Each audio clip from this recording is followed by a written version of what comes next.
ಭರ್ತಿ ಆಗ್ತಕ್ಕಂಥದ್ದು ಒಂದು ಭಾಗವಾದರೆ, ರಾಜ್ಯದ ಉದ್ದಗಲಕ್ಕೂ ಬಹುಶಃ ಸುಮಾರು 150-160 ವಿಧಾನಸಭಾ ಕ್ಷೇತ್ರಗಳಲ್ಲಿ ಮುಂಗಾರಿನಲ್ಲಿ ಬಿತ್ತನೆ ಮಾಡಿದಂಥ ರೈತರ ಬದುಕು ಸಂಪೂರ್ಣವಾಗಿ ನಾಶ ಆಗಿದೆ.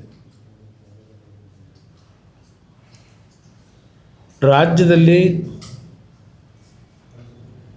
ರೈತರ ಆತ್ಮಹತ್ಯೆ ಸರಣಿ ಪುನಃ ನಾವೇನು 2013ರಿಂದ 2017ನೇ ಇಸ್ವಿವರೆಗೆ ಒಂದೊಂದು ಜಿಲ್ಲೆಗಳಲ್ಲಿ 100-200 ಜನ ರೈತರು ಆತ್ಮಹತ್ಯೆ ಮಾಡ್ಕೊಂಡಂಥದ್ದು ಪ್ರಕ್ರಿಯೆಗಳು ಕಂಡಿದ್ದೇವೆ ನಾವು ಆ ಸಮಯದಲ್ಲಿ. ಇವತ್ತು ಈಗಾಗಲೇ ಪ್ರತಿನಿತ್ಯ ರೈತರ ಆತ್ಮಹತ್ಯೆ ಸರಣಿಯನ್ನು ನೋಡ್ತಾ ಇದ್ದೇವೆ. ನಮ್ಮ ಕಾವೇರಿ ಜಲಾನಯನ ಪ್ರದೇಶದಲ್ಲಿ ಜಲಾಶಯಗಳು ಭರ್ತಿಯಾಗಿಲ್ಲ, ಖಾಲಿ ಇದೆ. ಇವತ್ತು ನಮ್ಮ ಕಾವೇರಿ ಕ್ಯಾಚ್ಮೆಂಟ್ ಏರಿಯಾದಲ್ಲಿ ಇರ್ತಕ್ಕಂಥ ಜಲಾಶಯಗಳಲ್ಲಿ ನನಗಿರ್ತಕ್ಕಂಥ ಮಾಹಿತಿಗಳು ಬಹುಶಃ 54-55 TMC ಈ ಎಲ್ಲ ಜಲಾಶಯಗಳಲ್ಲಿ ಇರ್ತಕ್ಕಂಥ ಒಂದು ನೀರಿನ ಪ್ರಮಾಣ 54-55 TMC ಇದೆ. ನಮಗೆ ಕುಡಿಯೋ ನೀರಿನ ಸಮಸ್ಯೆಗಳು ಮುಂದಿನ ದಿನಗಳಲ್ಲಿ ಇದೇ ರೀತಿಯ ಮಳೆಯ ಕೊರತೆ ಆದರೆ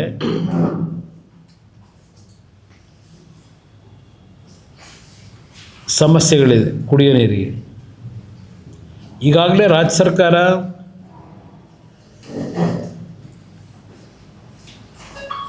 ಯಾವುದೇ ರೈತರು ಕೃಷಿಗೆ ನೀರನ್ನು ಅವಲಂಬಿತರಾಗಬೇಡಿ ಅಂತಕ್ಕಂಥದ್ದನ್ನು ಘೋಷಣೆನೂ ಮಾಡಿಬಿಟ್ಟಿದ್ದಾರೆ ಸರ್ಕಾರ. ಇಂಥ ಒಂದು ಬ್ಯಾಕ್ಗ್ರೌಂಡ್ನಲ್ಲಿ ಇವತ್ತು CWME ಇರ್ಬೋದು, CWRA ಇರ್ಬೋದು,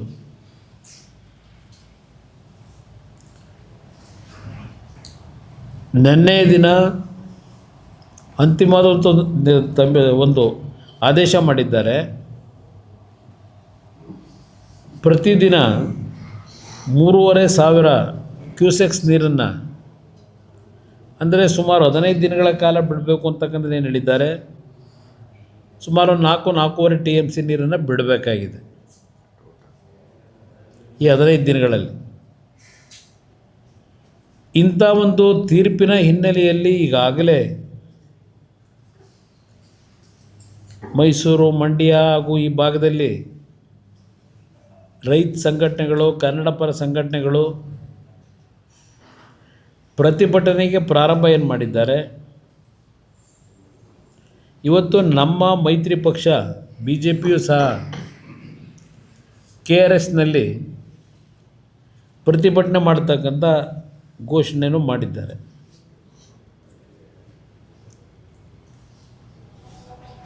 ಈ ಪ್ರತಿಭಟನೆ ಮಾಡ್ತಕ್ಕಂಥದ್ದು ಇಂಥ ಒಂದು ಕ್ಲಿಷ್ಟಕರವಾದ ಸಂದರ್ಭದಲ್ಲಿ ಮಾಡಲೇಬೇಕಾದಂಥದ್ದು ಅನಿವಾರ್ಯ.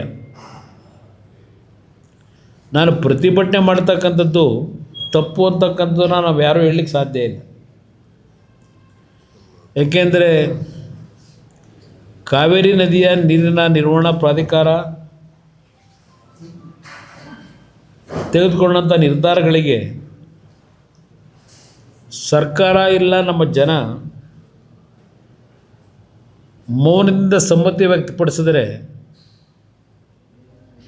ಅದೇ ನಮ್ಮ ವೀಕ್ನೆಸ್ಸು ಆಗುತ್ತೆ ಅನ್ನೋದು ನನ್ನ ಅಭಿಪ್ರಾಯ. ಈಗಾಗಲೇ ಇಂಥ ಒಂದು ಸಂದರ್ಭಗಳಲ್ಲಿ ಹಲವಾರು ಸರ್ಕಾರಗಳು, ರಾಜ್ಯದ ಮುಖ್ಯಮಂತ್ರಿಗಳಿದ್ದಾಗ ಹಲವಾರು ಪಕ್ಷಗಳ ಮುಖ್ಯಮಂತ್ರಿಗಳು ಸಹ ಸುಪ್ರೀಂ ಕೋರ್ಟ್ನ ತೀರ್ಪಿನ ಆದೇಶದ ಮೇರೆಗೆ ಅಂತಿಮವಾಗಿ ತಮಿಳುನಾಡಿಗೆ ನೀರು ಬಿಡಬೇಕಾದಂಥ ಅನಿವಾರ್ಯತೆಯನ್ನು ಹೊಂದಿರತಕ್ಕಂಥ ದಿನಗಳನ್ನು ನಾವು ಸ್ಮರಿಸ್ಕೋಬೋದು. ಇಲ್ಲಿ ಏನೇನಾಗಿದೆ ಹಿಂದಿನ ದಿನಗಳಲ್ಲಿ ಇರ್ತೇವೆ. ನಾವು ರಾಜಕೀಯ ಮಾಡೋದು ಒಂದು ಭಾಗ, ಎಲ್ಲ ಸಂದರ್ಭದಲ್ಲೂ ರಾಜಕೀಯವನ್ನು ನಮ್ಮ ಸ್ವಾರ್ಥಕ್ಕೆ ಉಪಯೋಗ ಮಾಡ್ಕೊಳ್ಳೋದು ತಪ್ಪು ಅನ್ನೋದು ನನ್ನ ಅಭಿಪ್ರಾಯ. ಯಾವುದೇ ಸರ್ಕಾರ, ಯಾರೇ ಮುಖ್ಯಮಂತ್ರಿಗಳಿದ್ದರೂ ಇಂಥ ಒಂದು ಭಾರತದ ಒಕ್ಕೂಟದ ವ್ಯವಸ್ಥೆಯಲ್ಲಿ ಈಗಾಗಲೇ ಕಾವೇರಿ ಟ್ರಿಬ್ಯುನಲ್ನ ವತಿಯಿಂದ ಅವೈಜ್ಞಾನಿಕವಾದಂಥ ರೀತಿಯಲ್ಲಿ ಆ ಟ್ರಿಬ್ಯುನಲ್ಲು ಸಹ ಕೊಟ್ಟಂಥ ತೀರ್ಪು ಬಹುಶಃ ದೇಶದ ಇತಿಹಾಸದಲ್ಲಿ ಎಲ್ಲೂ ಪ್ರತಿ ತಿಂಗಳು ಎಷ್ಟು ನೀರನ್ನು ಕೊಡಬೇಕು ಅಂತೇಳಿ ನಿಗದಿ ಮಾಡಿರ್ತಕ್ಕಂಥದ್ದು ಈ ಒಂದು ಕಾವೇರಿ ನೀರಿನ ಹಂಚಿಕೆಯಲ್ಲಿ.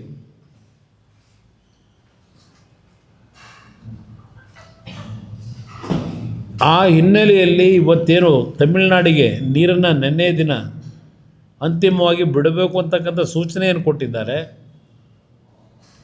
ಸರ್ಕಾರ ಸದ್ಯಕ್ಕೆ ನೀರನ್ನು ಬಿಡಬೇಕೋ ಬೇಡವೋ ಅಂತಕ್ಕಂಥ ತೀರ್ಮಾನ ಮಾಡ್ತಕ್ಕಂಥದ್ರಲ್ಲಿ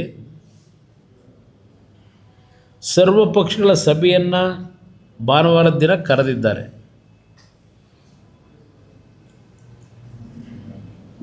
ಸರ್ವ ಪಕ್ಷದ ಸಭೆಯನ್ನು ಈ ಒಂದು ನೀರಿನ ಹಂಚಿಕೆ ಆದ ನಂತರ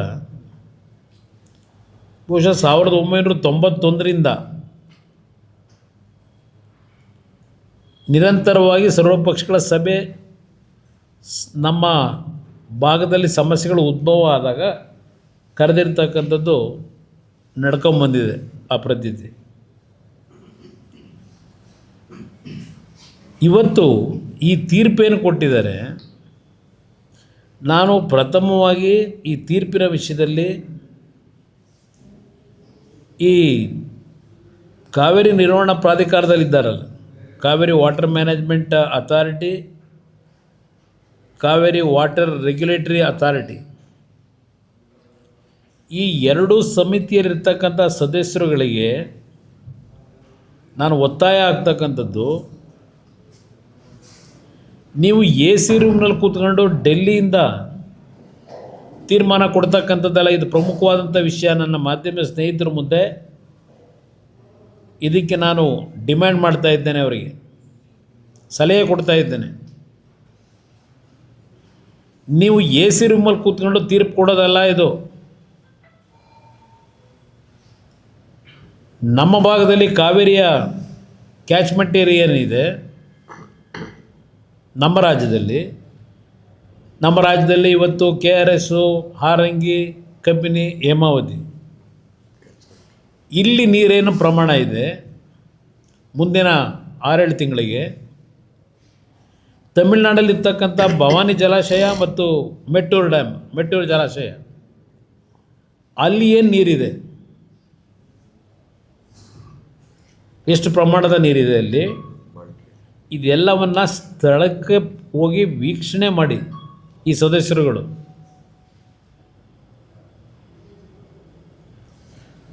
ಆ ರಾಜ್ಯದಕ್ಕೂ ಹೇಳಬೇಕಾಗ್ತದೆ ತಮಿಳುನಾಡಿಗೆ, ನಿಮಗೆ ಕುಡಿಲಿಕ್ಕೆ ನೀರಿನ ಒಂದು ಕೊರತೆ ಇದ್ದರೆ ಕುಡಿಲಿಕ್ಕೆ ನೀರನ್ನು ಕೊಡಬೇಕು ಅಂತಕ್ಕಂಥದ್ದು ಹೇಳಲಿಕ್ಕೆ ನಿಮಗೂ ಸಹ ಅಧಿಕಾರ ಇದೆ. ಇವತ್ತು ದೇಶದಲ್ಲಿರ್ತಕ್ಕಂಥದ್ದು ಮೊದಲು ಕುಡಿಯೋ ನೀರಿಗೆ ಆದ್ಯತೆ ಕೊಡಬೇಕು ಅಂತಕ್ಕಂಥದ್ದು.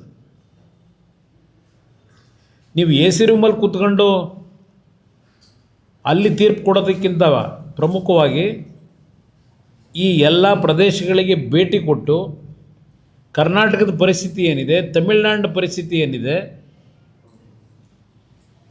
ಇದನ್ನು ಗಮನಕ್ಕೆ ತೆಗೆದುಕೊಳ್ಳೋದ್ರ ಮುಖಾಂತರ ತೀರ್ಮಾನ ಕೊಡಬೇಕಾಗಿತ್ತು ಅಂತಕ್ಕಂಥದ್ದು ನಾನು ಆಗ್ರಹ ಮಾಡ್ತಾಯಿದ್ದೀನಿ. ನಮ್ಮ ರಾಜ್ಯ ಸರ್ಕಾರಕ್ಕೂ ಇದನ್ನು ನೀವು ಒತ್ತಾಯ ಮಾಡಬೇಕು ಅಂತಕ್ಕಂಥದ್ದನ್ನು ಹೇಳಲಿಕ್ಕೆ ಬಯಸ್ತಾ ಇದ್ದೇನೆ. ನಾನು ಮೊದಲೇ ಹೇಳಿದಂಥ ರೀತಿಯಲ್ಲಿ ನಮಗೆ ನಮ್ಮ ಜಲಾಶಯಗಳಲ್ಲಿರ್ತಕ್ಕಂಥ ನೀರಿನ ಮಾಹಿತಿ ಏನಿದೆ 54-55 TMC ನೀರಿದೆ ಈಗ. ಅದರಲ್ಲಿ ಬಹುಶಃ 10 TMC ನೀರು ಡೆಡ್ ಸ್ಟೋರೇಜ್ ಇದೆ. ಇನ್ನು 44 TMCನಲ್ಲಿ 30 TMC ನೀರು ಬೆಂಗಳೂರು ನಗರಕ್ಕೆ ಕುಡಿಲಿಕ್ಕೆ ಕೊಡಬೇಕು ಮುಂದಿನ 7 ತಿಂಗಳು. ಬೆಂಗಳೂರು ನಗರಕ್ಕೆ 30 TMC ನೀರು ಬೇಕು. ಇನ್ನು ನಿಮ್ಮ ಪರಿಸರ ಸಂರಕ್ಷಣೆಗೆ, ಎನ್ವಿರಾನ್ಮೆಂಟ್ ಸೆಕ್ಯುರಿಟಿಗೋಸ್ಕರವಾಗಿ ಪರಿಸರ ಸಂರಕ್ಷಣೆಗೆ ಸುಮಾರು 10 TMC ನೀರು ಬೇಕಿದೆ ಪ್ರಾಣಿಗಳು ಪಕ್ಷಿಗಳು ಉಳಿಲಿಕ್ಕೆ. ಈಗ ನೆನ್ನೆ ನನಗೆ ಬಂದಂಥ ಮಾಹಿತಿ, ಈ ಕಾವೇರಿ ವಾಟರ್ ಮ್ಯಾನೇಜ್ಮೆಂಟ್ ಅಥಾರಿಟಿಯವರು ಈ 3.5 ಕ್ಯೂಸೆಕ್ಸ್ ನೀರು ಬಿಡಿ ಅಂತ ಹೇಳಿರ್ತಕ್ಕಂಥದ್ದು 15 ದಿನ. ಮುಂದೆ ನಿಮಗೆ ಇನ್ನೂ ಒಂದು 12 TMC ನೀರು ದೊರಕತಕ್ಕಂಥ ಅವಕಾಶ ಇದೆ, ಡ್ಯಾಮಿಗೆ ಬರ್ತಕ್ಕಂಥದ್ದು ಅವಕಾಶ ಇದೆ. ಇವರು ನೀರು ಬಿಡಲಿಲ್ಲ. ಕೊನೆಗೆ ಅವರು ಮತ್ತೆ ಹೋದಾಗ ಕೋರ್ಟ್ನ ತೀರ್ಪನ್ನು ಉಲ್ಲಂಘನೆ ಮಾಡಿದ್ರು ಅಂತೇಳಿ ಕೊನೆಗೆ ಏನಾಯಿತು SM ಕೃಷ್ಣ ಅವ್ರ ಕಾಲದಲ್ಲಿ. ಇದು ಎಲ್ಲ ಮುಖ್ಯಮಂತ್ರಿಗಳಿದ್ದಾಗ ಒಂದಲ್ಲ ಒಂದು ರೀತಿಯಲ್ಲಿ ಸಮಸ್ಯೆಗಳನ್ನು ಎದುರಿಸಿದ್ದಾರೆ.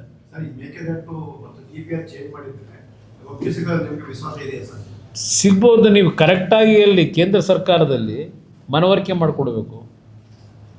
ತಮಿಳುನಾಡಿನ ಮುಖ್ಯಮಂತ್ರಿ ಏನು ನಾಳೆ ಬರ್ತಾರೆ ಅವ್ರಿಗೂ ಹೇಳಬೇಕಾಗುತ್ತೆ, ಇದರ ಒಂದು ಜಲಾಶಯ ನಿರ್ಮಾಣ ಮಾಡೋದ್ರಿಂದ ನಿಮಗೆ ಎಷ್ಟು ಅನುಕೂಲ ಇದೆ ಇದೆಲ್ಲವನ್ನು ಅರಿತುಕೊಳ್ಳಿ. ರಾಜಕೀಯಕ್ಕೋಸ್ಕರವಾಗಿ ನಿಮ್ಮ ರಾಜಕೀಯ ಪಕ್ಷಗಳಲ್ಲಿ ಪ್ರತಿಷ್ಠೆಗೋಸ್ಕರವಾಗಿ ಇದನ್ನು ತಡೆದ್ರೆ ಅದರ ನಷ್ಟ ನಿಮಗೆ ಹೊರತು ಅಂತಕ್ಕಂಥದ್ದನ್ನು ನಮಗಲ್ಲ ಅಂತಕ್ಕಂಥದ್ದು ಹೇಳಬೇಕಾಗತ್ತೆ ನಾವು. ಇದು 2 ಸರ್ಕಾರಗಳು 2 ರಾಜ್ಯಗಳು ಒಂದು ಸಾಧಕ ಬಾಧಕಗಳನ್ನು ನೋಡೇ ತೀರ್ಮಾನಕ್ಕೆ ಬರಬೇಕು. ಬರೀ ರಾಜಕೀಯಕ್ಕೋಸ್ಕರ ದುರುಪಯೋಗ ಪಡಿಸ್ಕೋಬಾರ್ದು ಇದನ್ನು.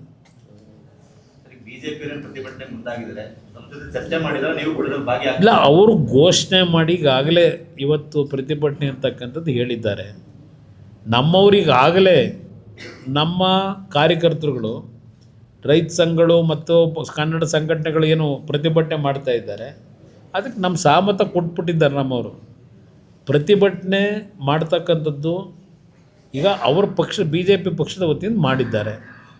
ಅದಕ್ಕೆ ನಮ್ಮ ತಕರಾರಿಲ್ಲ, ವಿರೋಧ ಇಲ್ಲ, ನಮ್ಮದು ಸ್ವಾಗತ ಇದೆ. ಇಲ್ಲ, ಇದು ನೀರಿನ ಹಂಚಿಕೆ ವಿಷಯದಲ್ಲಿ ರಾಜ್ಯದ ಹಿತದೃಷ್ಟಿ, ರೈತರ ಹಿತದೃಷ್ಟಿಯಿಂದ ಪಕ್ಷಾತೀತವಾಗಿ ನಾವು ಹೋರಾಟ ಮಾಡೋದಷ್ಟೇ ಅಲ್ಲ, ನಮಗೆ ಇರ್ತಕ್ಕಂಥ ಕೆಲವು ಸಣ್ಣ ಪುಟ್ಟ ಮಾಹಿತಿಗಳೇನು ಸಂಗ್ರಹ ಮಾಡಿರ್ತೀವಿ, ಒಳ್ಳೆಯ ಸಲಹೆಯನ್ನು ಸರ್ಕಾರಕ್ಕೆ ಕೊಡ್ತಕ್ಕಂಥದ್ದು ಪ್ರತಿಪಕ್ಷಗಳ ಕರ್ತವ್ಯವೂ ಇದೆ. Thank you brother. Thank you brother. ಈ ರೀತಿ ಬಳಕೆ ಮಾಡಿ ರೈತರಿಗೆ ಆತ್ಮಸ್ಥೈರ್ಯ ತುಂಬಬೇಕಾಗಿದೆ. ಇದರ ಬಗ್ಗೆ ಗಮನ ಹರಿಸ್ಬೇಕು ನೀವು. ಅಲ್ಲಿ ಹೋಗಿ 4 ದಿನ ಡೆಲ್ಲಿಲಿ ಕೂತ್ರಾಗುತ್ತಾ? ಏನು 4 ದಿನ ನಿಮ್ಮ ವಿಸ್ತರಣೆ ಮಾಡಿದ ತಕ್ಷಣ ಏನು ಭಾಳ ಸಮಗ್ರವಾಗಿ ನಿಮ್ಮ ಮಂತ್ರಿಗಳು ಕೆಲಸ ಮಾಡ್ತಾರೆ ಅಂತ ನಾನೇನು ನಂಬಿಕೆ ಇಟ್ಟಿಲ್ಲ. ಗೊತ್ತಿದೆ 3 ವರ್ಷ ಯಾವ ರೀತಿ ಅಧಿಕಾರ ನಡೆಸಿದ್ದೀರಿ ನೀವು. ನಿಮ್ಮ ಹೈಕಮಾಂಡ್ನವರು ಸೆಲೆಕ್ಷನ್ ಮಾಡಿ ಕಳಿಸ್ಕೊಳ್ಳಿ. ಮೊದಲು ಇಲ್ಲಿ ಫೀಲ್ಡ್ ವರ್ಕ್ ಮಾಡಿ, ಎಲ್ಲೆಲ್ಲಿ ಏನೇನು ಆಗಿದೆ ಪರಿಸ್ಥಿತಿ, ರೈತರಿಗೆ ಏನು ಪರಿಹಾರ ಕೊಡಬೇಕು ತಕ್ಷಣಕ್ಕೆ. ಏಕೆಂದರೆ ಸಾಲ ಮಾಡಿ, ಬಿತ್ತನೆ ಬೀಜ ಖರೀದಿ ಮಾಡಿ, ಗೊಬ್ಬರ ಖರೀದಿ ಮಾಡಿ, ಬಿತ್ತನೆ ಮಾಡಿಬಿಟ್ರು ರೈತರು. ಇವತ್ತು ಆ ಬಿತ್ತನೆ ಮಾಡಿದವರೆಲ್ಲ ಬೀದಿಗೆ ಬಂದವ್ರೆ. ಬ್ಯಾಂಕ್ನವರು ಅವ್ರ ಮನೆಗಳಿಗೆ ನೋಟಿಸ್ ಕೊಟ್ಟು, ಗದಗ ಜಿಲ್ಲೆನಲ್ಲಿ ಪತ್ರಿಕೆಯಲ್ಲಿ ನೋಡ್ತಾ ಇದ್ದೆ ನಾನು, ಗುಳೆ ಹೋಗ್ತಾ ಇದ್ದಾರೆ ಜನ. ನೀವೇ ಮಾಧ್ಯಮದ ಸ್ನೇಹಿತರು ಪ್ರತಿದಿನ ತೋರಿಸ್ತಾ ಇದ್ದೀರಿ. ಪಾಪ ನೀವು ತೋರಿಸ್ತಕ್ಕಂಥ ವಿಷಯನಾದರೂ ಟಿ ವಿಯಲ್ಲಿ ಏನಾದರೂ ಗಮನಿಸಿದ್ದಾರೋ ಇಲ್ವೋ ಗೊತ್ತಿಲ್ಲ, ಅಧಿಕಾರಿಗಳು ನಿಮ್ಮ ಮಂತ್ರಿಗಳು ಇರ್ತಕ್ಕಂಥವ್ರು. ಎಷ್ಟು ಕಡೆ ಇವತ್ತು ಗುಳೆ ಹೋಗ್ತಾ ಇದ್ದಾರೆ, ಒಂದು ಕಡೆ ಗೋವಾಗೆ, ಒಂದು ಕಡೆ ಬಾಂಬೆಗೆ, ಒಂದೊಂದು ಕಡೆ ಚಿಕ್ಕಮಗಳೂರಿಗೆ ಮನೆಗಳು ಬೀಗ ಹಾಕೊಂಡು ಹೋಗ್ತಾ ಇದ್ದಾರೆ. ಆ ಮಕ್ಕಳ ಶಿಕ್ಷಣ ಏನಾಗಬೇಕು? ಏನಾದರೂ ಕಿಂಚಿತ್ ನಿಮಗೆ ರೈತರ ಬದುಕಿನ ಬಗ್ಗೆ ಏನಾದರೂ ಯೋಚನೆ ಮಾಡ್ತಿದ್ದೀರಾ? ಅದರಿಂದ ಇವತ್ತು ಒಂದು ಕಡೆ ಕಾವೇರಿ ನೀರಿನ ಸಮಸ್ಯೆ ಬಗ್ಗೆ ಏನು ನಿಮ್ಮ ಅಧಿಕಾರಿಗಳು, ನಿಮ್ಮ ವಕೀಲರು ಅಲ್ಲಿ ಪ್ರೆಸೆಂಟ್ ಮಾಡಬೇಕಾಗಿದೆ, ಅವರಿಗೆ ತಿಳುವಳಿಕೆ ಮೂಡಿಸ್ಬೇಕು. ಹೋಗಿ ಎಲ್ಲ 2 ರಾಜ್ಯಗಳಲ್ಲಿ ಏನೇನು ಪರಿಸ್ಥಿತಿ ಇದೆ, ತಮಿಳ್ನಾಡಿನವ್ರು ಕೇಳ್ತಾ ಇರೋದು ಕೃಷಿ ಚಟುವಟಿಕೆಗೋ ಕುಡಿಯೋ ನೀರು ಕೇಳ್ತಾ ಇದ್ದಾರೋ ಶಾರ್ಟೇಜ್ ಇದೆ ಅಂತೇಳಿ. ಅಲ್ಲೂ 2 ಡ್ಯಾಮ್ ಇದ್ದಾವೆ, ಮೇಕೆದಾಟು, ಭವಾನಿ ಡ್ಯಾಮು, ಮೆಟ್ಟೂರು ಡ್ಯಾಮು. ಇವತ್ತು ಅವರಿಗೆ ವಾಟರ್ ಮ್ಯಾನೇಜ್ಮೆಂಟ್ ಬೋರ್ಡ್ನವರಿಗೆ ಅರ್ಥ ಆಗೋದಿಲ್ವ ಇದು? ಅದನ್ನು ನೀವು ಅರ್ಥ ಆಗದೇ ಇದ್ದರೆ ಅವರಿಗೆ, ಅಲ್ಲಿ ಕೂತವರಿಗೆ ಹೇಳಿ, ಅವರಿಗೆ ಅವ್ರ ಮುಖಕ್ಕೆ ಬನ್ನಿ ಹೋಗೋಣ ಅಂತ ಏನೇನಿದೆ ಸ್ಥಳ ಪರಿಶೀಲನೆ ಮಾಡಿ ಆಮೇಲೆ ತೀರ್ಮಾನ ತಗೊಳ್ಳಿ ಅಂತ ಹೇಳ್ತಕ್ಕಂಥ ಗಮನ ಕೊಡಿ ಅಂತಕ್ಕಂಥದ್ದನ್ನು ಈ ಸಂದರ್ಭದಲ್ಲಿ ನಿಮ್ಗೆ ಹೇಳ್ತೀನಿ. ಸರ್ವಪಕ್ಷ ಸಭೆಗೆ ನೀವು ಹೋಗ್ತೀನಿ ಅಂದ್ರೆ ಸರ್ ಮೇಲ್ಮನವಿ ಸ್ವಲ್ಪ ಇದರ ಆದೇಶದಂಗೆ ನೀರು ಬಿಡಬೇಕಲ್ಲ ಸರ್ 15 ದಿನ. ಈಗ ಅದಕ್ಕೋಸ್ಕರಲೇ ಹೇಳ್ತಾ ಇದ್ದೀನಿ, ತಕ್ಷಣ ಅಲ್ಲಿ ಕೂತಿರ್ತಕ್ಕಂಥ ನಿಮ್ಮ ವಾಟರ್ ಅಥಾರಿಟಿ ಮ್ಯಾನೇಜ್ಮೆಂಟ್ ಬೋರ್ಡ್ನವರು, ಅಲ್ಲಿಂದ ನಿಮ್ಮ ರೆಗ್ಯುಲೇಟರಿ ಅಥಾರಿಟಿ ಅವರೇನಿದ್ದಾರೆ ಅವರಿಗೆ ಒತ್ತಾಯ ಹಾಕಿ, ಈ ಪರಿಸ್ಥಿತಿಲಿ ನಮಗೆ ಕುಡಿಯೋದಕ್ಕೆ ನೀರಿಗೆ ಶಾರ್ಟೇಜ್ ಇದೆ. ಈಗ ನಿಮಗೆ ನಾನು ಹೇಳಿದ್ನಲ್ಲ, ಬೆಂಗಳೂರಿಗೆ 3 TMC ಇರಬೇಕು, ಮತ್ತಿನ್ನು ನಮ್ಮ ಹಳ್ಳಿಗಳು ಹಲವಾರು ತಾಲೂಕು ಜಿಲ್ಲೆ ಕೇಂದ್ರಗಳಿಗೆ ನೀರು ಬಿಡಬೇಕಲ್ಲ, ಅದನ್ನೇ ಎಲ್ಲಿ ತರದ್ದು ನಾವು. ಈವನ್ ಅಸಂಪ್ಷನ್ ಅವರೇನು 12 TMC ನೀರು ನಿಮಗಿನ್ನೂ ದೊರಕಬಹುದು ಮುಂದಿನ 5-6 ತಿಂಗಳಲ್ಲಿ ಅಂತಕ್ಕಂಥದ್ದನ್ನು ಅವರೇನೋ ಹೇಳೋರಲ್ಲ ಮಹಾನುಭಾವರು ಕೂತ್ಕೊಂಡು. ಅವ್ರಿಗೆ ಹೇಳಬೇಕು, ನಾವು ಕನ್ವಿನ್ಸ್ ಮಾಡಬೇಕಲ್ಲ. ನೀವು ತೀರ್ಪು ಕೊಡೋದಕ್ಕಿಂತ ಮುಂಚೆ ಬನ್ನಿ ಅಲ್ಲಿ ಯಾವ ಜಲಾಶಯದಲ್ಲಿ ಏನಿದೆ ನೋಡೋಣ ಅಂತ ಅವ್ರಿಗೆ ಮನವಿ ಮಾಡಬೇಕು. ಅದಷ್ಟೇ ಅಲ್ಲ, ನಾನು ಈ ರಾಜ್ಯದ ಮುಖ್ಯಮಂತ್ರಿಗೆ ಹೇಳ್ತೀನಿ, ಅದೆಂತೋ ಪತ್ರಿಕೆಯಲ್ಲಿ ನೋಡ್ತಾ ಇದ್ದೆ, ತಮಿಳ್ನಾಡಿನ ಮುಖ್ಯಮಂತ್ರಿ ಬರೋದು ನಂದು ಅಬ್ಜೆಕ್ಷನ್ ಇಲ್ಲ, ನಾನು ವಿರೋಧ ಮಾಡಲ್ಲ. ಇದೇನೋ ಅವ್ರನ್ನ ಬರ್ಮಾಡ್ಕೊಳ್ಳೋಕ್ಕೆ ಅದೆಂಥದ್ದು ಭಾಳ ಅದ್ದೂರಿ ಸ್ವಾಗತ ಮಾಡೋದಕ್ಕೆ ಅರೇಂಜ್ಮೆಂಟ್ ಆಯ್ತಿದೆ ಅಂತ ಹೇಳಿ. ಅದ್ದೂರಿ ಸ್ವಾಗತ ಏನು ಬೇಕಿಲ್ಲ, ರೊಟೀನ್ ವೇನಲ್ಲಿ ಬರ್ತಾರೆ, ಭೇಟಿ ಮಾಡೋದಕ್ಕೆ ಏನೋ ಬರ್ತಾ ಇದ್ದಾರಲ್ಲ, ಕರೆದಿದ್ದೀರಿ, ಬರೋಕ್ಕೆ ಒಪ್ಕೊಂಡವ್ರೆ, ಹೇಳಿ ಅವರಿಗೆ. ಇನ್ನು ಎಷ್ಟು ವರ್ಷ ಈ ವ್ಯಾಜ್ಯ ನಡೆಸ್ಬೇಕು ನಾವು? ನೀರು ಇದ್ದಾಗ ನಾವೆಂದೂ ಸಹ ತೊಂದರೆ ಕೊಟ್ಟಿಲ್ಲ. ಈಗಾಗಲೇ ನಾವೇನು ನೀರು ಬಿಡಬೇಕಾಗಿತ್ತು, ನಮ್ಮ ಟ್ರಿಬ್ಯುನಲ್ ಅವರ ಹಂಚಿಕೆಯನ್ನು ಮಾಡಿದರು, ಅದನ್ನೇ ಲೆಕ್ಕಾಚಾರ ಮಾಡಿದ್ರೆ ಇವತ್ತು ಈಗಾಗಲೇ ಹಲವಾರು 5-6 ವರ್ಷದಲ್ಲಿ 4-5 ವರ್ಷದಲ್ಲಿ ಸುಮಾರು 900 TMC ನೀರು ಹರಿದೋಗಿದೆ. ಹೆಚ್ಚಿನ ವಿಡಿಯೋಗಳಿಗೆ ಪ್ರತಿಧ್ವನಿ ಯೂಟ್ಯೂಬ್ ಚಾನೆಲ್ ಸಬ್ಸ್ಕ್ರೈಬ್ ಮಾಡಿ, ಬೆಲ್ ಐಕಾನ್ ಕ್ಲಿಕ್ ಮಾಡಿ.